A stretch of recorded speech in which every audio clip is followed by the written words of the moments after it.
ಇವತ್ತಿನ ವಿಡಿಯೋದಲ್ಲಿ ನಾವು ತುಂಬ ರುಚಿಯಾಗಿ ಸುಲಭವಾಗಿ ಹಾಗೆ ಕಡಿಮೆ ಸಮಯದಲ್ಲಿ ಮಾಡುವಂತಹ ಟೊಮೆಟೊ ರೈಸ್ ಮಾಡುವ ವಿಧಾನವನ್ನು ನೋಡೋಣ. ನಾನಿಲ್ಲಿ 2 ಕಪ್ ಅಷ್ಟು ರೈಸ್ನ ರೆಡಿ ಮಾಡಿ ಇಟ್ಕೊಂಡಿದ್ದೀನಿ. ಹಾಗೆ ಒಂದು ಬಾಣಲಿನ ಬಿಸಿ ಮಾಡಲಿಕ್ಕೆ ಇಟ್ಕೊಂಡಿದ್ದೀನಿ. ಇದಕ್ಕೆ 2 ಟೇಬಲ್ ಸ್ಪೂನ್ ಎಣ್ಣೆ ಹಾಕ್ಕೊಳ್ತಾ ಇದ್ದೀನಿ. ಎಣ್ಣೆ ಚೆನ್ನಾಗಿ ಕಾದ ನಂತರ 1 ಟೀ ಸ್ಪೂನ್ ಜೀರಿಗೆ, ಉದ್ದಿನಬೇಳೆ, ಕಡಲೆಬೇಳೆ, 1 ಒಣಮೆಣಸು ಹಾಗೆ ಸ್ವಲ್ಪ ಕರಿಬೇವನ್ನ ಹಾಕ್ಕೊಂಡು ಫ್ರೈ ಮಾಡ್ಕೊಳ್ತಾ ಇದ್ದೀನಿ.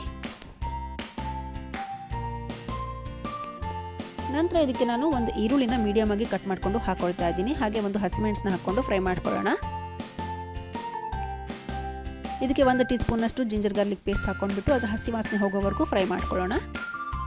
ಇದೆಲ್ಲ ಚೆನ್ನಾಗಿ ಫ್ರೈ ಆದ ನಂತರ 2 ಟೊಮೆಟೊನ ಮೀಡಿಯಮ್ ಆಗಿ ಕಟ್ ಮಾಡಿಕೊಂಡು ಹಾಕೊಳ್ತಾ ಇದ್ದೀನಿ.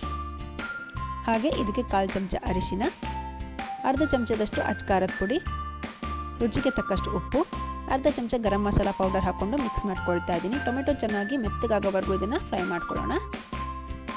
ನಂತರ ಇದಕ್ಕೆ ಸ್ವಲ್ಪ ಪುದೀನ ಸೊಪ್ಪು ಹಾಕ್ಕೊಂಡ್ಬಿಟ್ಟು ಫ್ರೈ ಮಾಡ್ಕೊಳ್ತಾ ಇದ್ದೀನಿ. ಪುದೀನ ಸೊಪ್ಪು ಹಾಕ್ಕೊಳ್ಳೋದ್ರಿಂದ ತುಂಬ ಚೆನ್ನಾಗಿ ಪರಿಮಳ ಬರುತ್ತೆ. ಇದೆಲ್ಲ ಮಿಕ್ಸ್ ಆದಮೇಲೆ 2 ಕಪ್ ಅಷ್ಟು ಬೇಯಿಸಿರುವಂತಹ ಅನ್ನನ ಹಾಕ್ಕೊಂಡು ಮಿಕ್ಸ್ ಮಾಡ್ಕೊಳ್ತಾ ಇದ್ದೀನಿ. ಹಾಗೆ ಮೇಲ್ಗಡೆಯಿಂದ ಸ್ವಲ್ಪ ಕೊತ್ತಂಬರಿ ಸೊಪ್ಪನ್ನ ಕೂಡ ಹಾಕ್ಕೊಳ್ತಾ ಇದ್ದೀನಿ. ಇದನ್ನೆಲ್ಲ ಚೆನ್ನಾಗಿ ಮಿಕ್ಸ್ ಮಾಡ್ಕೊಳ್ಳೋಣ. ಇದು ಮಕ್ಕಳ ಲಂಚ್ ಬಾಕ್ಸ್ಗೆ ಅಥವಾ ಬೆಳಗ್ಗೆ ಗಡಿಬಿಡಿಯಲ್ಲಿರುವಾಗ ಬ್ರೇಕ್ಫಾಸ್ಟಿಗೆ ಕೂಡ ಇದು ಈಸಿಯಾಗಿ ರೆಡಿ ಮಾಡ್ಕೊಳ್ಬೋದು.